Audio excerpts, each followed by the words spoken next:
He was already inside me, buried deep, his whole body trembling as he moved. It wasn't fast, not rough, just a slow, steady, deliberate rhythm, as if he couldn't decide if he had the right to keep going, but absolutely couldn't make himself stop. His hands, planted on the mattress beside my shoulders, were shaking from the strain of holding himself up.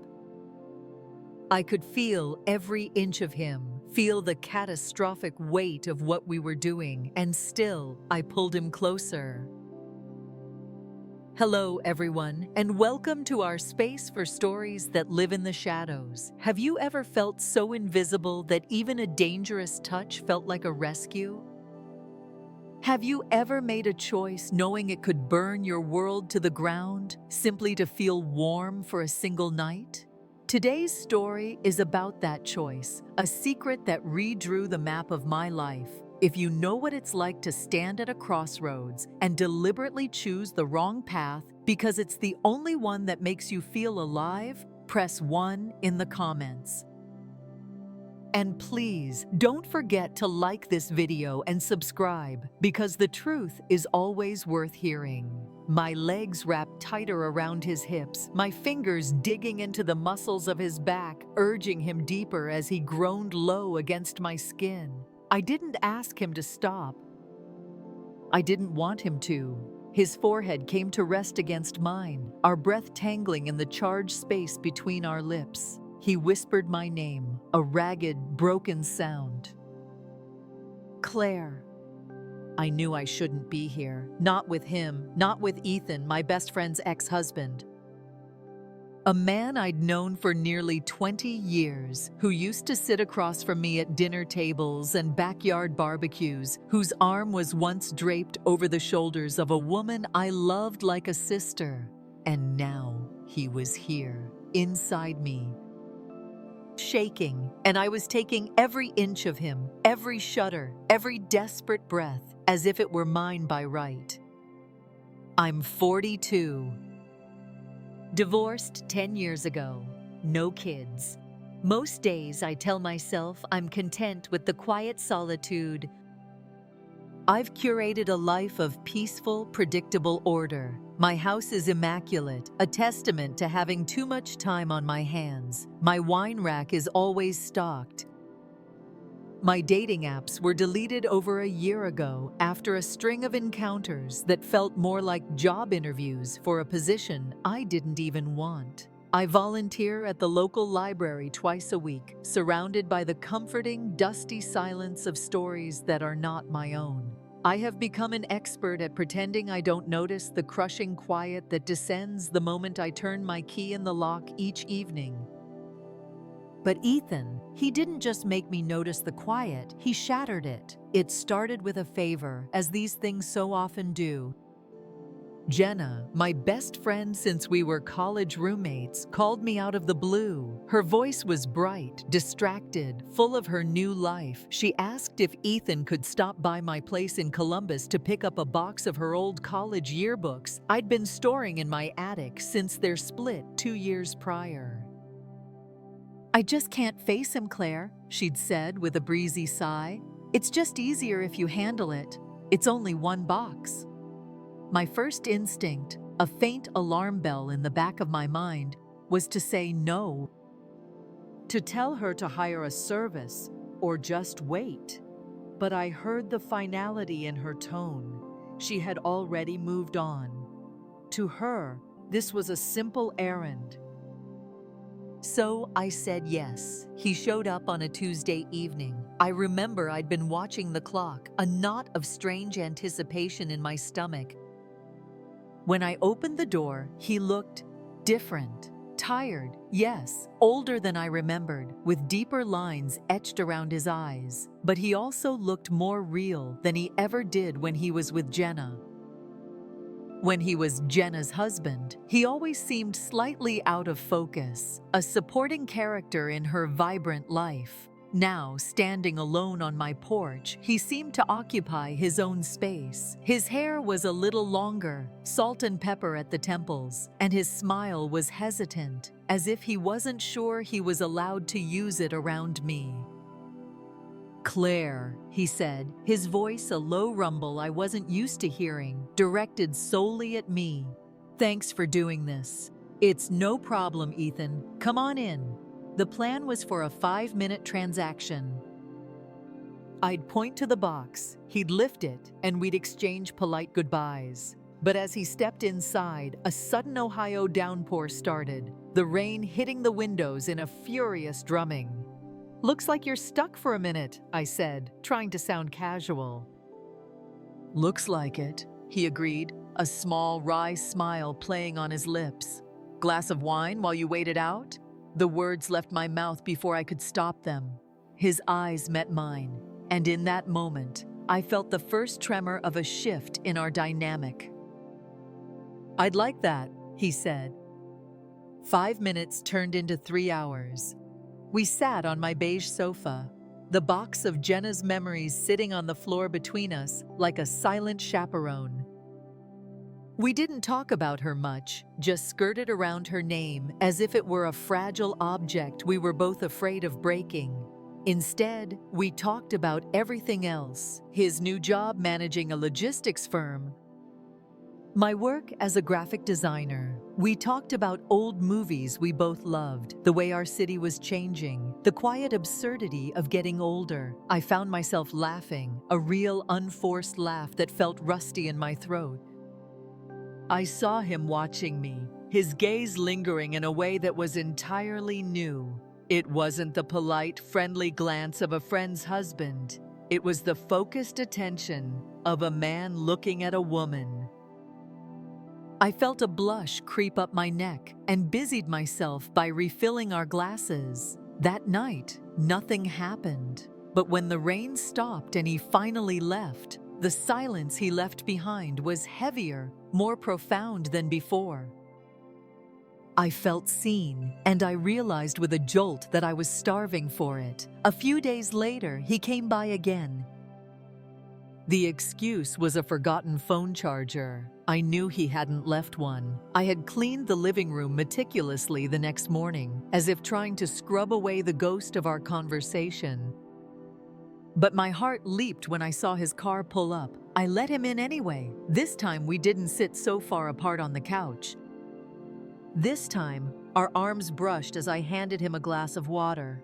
This time, the silence between us wasn't awkward. It was thick, charged, waiting for something to snap. And it did.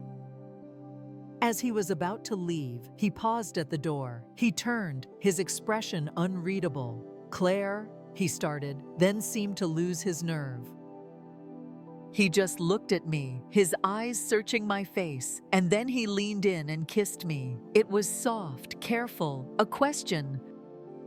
I answered by leaning back into it, my hand finding its way to the back of his neck, my fingers tangling in his hair. He pulled back, his eyes wide with shock, as if he was about to apologize. But I closed the distance and kissed him again, harder this time, pouring all my loneliness and unspoken longing into it. His breath hitched. His hands found my waist, his fingers tightening, pulling me against him. Neither of us could believe what was happening, and yet neither of us stopped it. We didn't make it to the bedroom that night, or the next time, but the time after that, we did. Which brought us to now. His body pressed into mine, his hips moving with that rhythm that felt both desperate and sacred. Every time he sank deeper, he would shudder, his lips parting as if he were trying to breathe through the guilt, but the want was too tangled up in it. I arched toward him, my skin on fire. My heart was pounding so hard it drowned out every voice of reason, every memory of Jenna's smiling face. His name slipped from my lips, not as a question, but as a plea. He exhaled, a shaky, broken sound. "I shouldn't be doing this," he murmured, his voice cracked and raw against my ear. "Then don't stop," I breathed back. His mouth found mine again, desperate and open, his body pressing deeper, as if to answer me without words. And in that moment, I knew this wasn't a mistake. It was a choice. A selfish, hungry, irreversible choice. When we finally stilled, his chest heaving against mine, he didn't pull away. He stayed inside me, resting his weight on my body, as if letting go meant facing the magnitude of what we'd just done. I stared up at the shadows on my ceiling, my heart hammering, my skin still tingling, my thighs ached, my lips were swollen.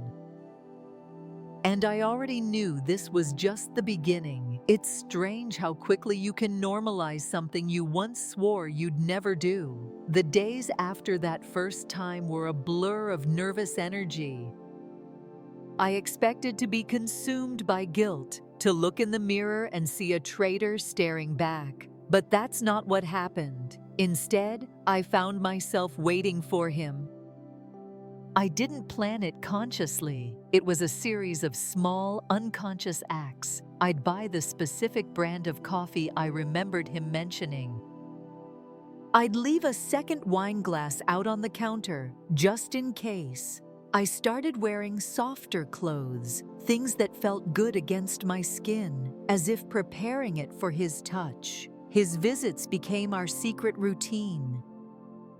He never stayed long. An hour, maybe 2, but it was enough. Enough to stir something I'd buried years ago after my own divorce, something lonely and hungry and still very much alive. Ethan wasn't charming in the slick, practiced way of the men on the dating apps. He was quiet, thoughtful. He'd ask how my day was and actually listen to the answer, his eyes focused on mine. And that, more than anything, undid me. You spend enough years feeling invisible, and the smallest act of genuine attention feels like sunlight flooding a house that's been boarded up for a decade. Jenna used to complain that he was too practical, too distant. She wanted grand gestures, spontaneous romance, but Ethan's language was one of small, quiet actions. He was the one who'd notice your car tires were low. He'd bring you soup when you were sick without being asked. He picked out birthday cards with messages that actually meant something. I used to think she didn't appreciate those things. Now I realized with a sickening lurch that I did. If you're still with me, maybe you understand what it's like to be noticed after years of being overlooked. Maybe you know how intoxicating that feeling can be. If this story is resonating with you, please take a moment to like the video. It helps more than you know. One afternoon, he came by with an old cookbook. "Jenna forgot this," he said, holding it out like a peace offering. "She probably doesn't even want it," I said, my voice flat. "I know," he replied, his gaze steady. "But I thought you might." I blinked. "Me? Why? You used to talk about this one recipe. That pasta you made for my 40th birthday. What was it called?" My breath caught. "Tagliatelle with lemon cream sauce." "That's the one." He nodded, a faint smile touching his lips. "It was good, really good. I hadn't made that dish in years. I hadn't even remembered making it for his birthday." But he did. I took the book, my fingers brushing against his. The contact was electric, and neither of us pulled away for a second too long. That night, I cooked it. As I sat down to eat alone at my dining table, I sent him a text on impulse. "You should have stayed." It would have been better with company. I didn't expect a reply, but 20 minutes later, my doorbell rang. He stood there, looking hesitant. I just stepped aside and let him in. He ate with me, quiet and grateful. Everything about the way he looked at me said he hadn't stopped thinking about our night together either. After dinner, as I was pouring another glass of wine, he came up behind me, standing too close. "I've been thinking about that night," he said, his voice low. "So have I admitted, my hand frozen on the bottle. "I didn't mean for it to happen." "I know, but I haven't stopped wanting it to happen again." I turned around slowly. his eyes dark and intense, met mine. The space between us crackled with unspoken need. He took a step forward. He didn't kiss me. He just brushed his knuckles down the length of my arm, a touch so light and hesitant, it was almost painful. He was waiting for me to tell him to go. I didn't. That simmering tension, that feeling of standing on a cliff edge, became our new language. The excuses for his visits became flimsier. A leaky faucet in my laundry room I hadn't mentioned. A piece of mail accidentally delivered to his new apartment. Sometimes he'd just text, "You around?" And I would always say yes, even if it meant canceling plans. One Saturday, he came over with a toolbox to fix the faucet he remembered me mentioning once, months ago. I watched him work, kneeling on my cold kitchen tile, the muscles in his back flexing under his t-shirt. When he slid out from under the sink, he lay on his back for a moment, looking up at me. The intensity in his gaze made my knees weak. For a long charged second, I wanted to pull him up by his shirt and press my mouth to his, but I didn't. We let the moment pass, another almost, to add to the growing collection. That kind of attention makes you forget boundaries, morals, history. I started remembering how long it had been since someone had undressed me slowly. How long since I'd let anyone hear the sounds I make when I completely fall apart. We existed in a fragile bubble of denial. It wasn't an affair if we didn't name it. I wasn't betraying Jenna if it remained our secret, but I was lying to myself.